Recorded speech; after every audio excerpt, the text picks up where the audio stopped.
Hello everyone and welcome back dito sa ating Zuko Cloud Mining Investment. Ayan, so as of today, meron po tayo dito 22 miners and magwi-withdraw po tayo today ng ating fund dito sa Zuko Cloud. So subukan natin guys ang pinaka-legit natin na earning apps dito, no? So ito yung ating legit online platform dito sa ating account.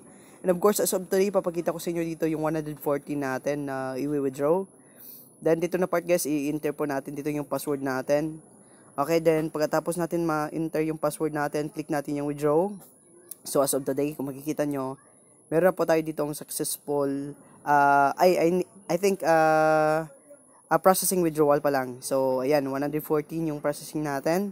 So hintayin natin yan later, no? Kung ano ba talaga oras darating dito sa account natin, yung ating na-request na withdrawal.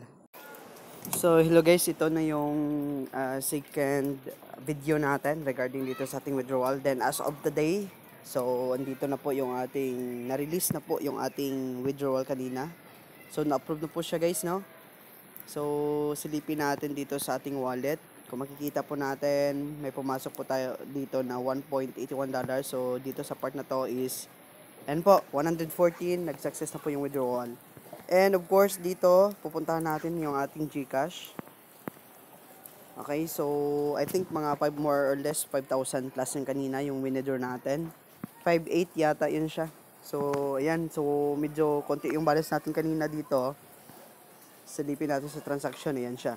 So, may nakuha po tayo ditong 5,841 pesos. So, dito sa part na ito guys is makikita po natin dito yung express send. Ayan po yung ating nakuhang pera dito sa ating Zuko Cloud. So maraming salamat dito sa ating Zuko Cloud Mining Investment. And of course, thank you so much to my downline na patuloy nagsusuporta dito sa ating investment.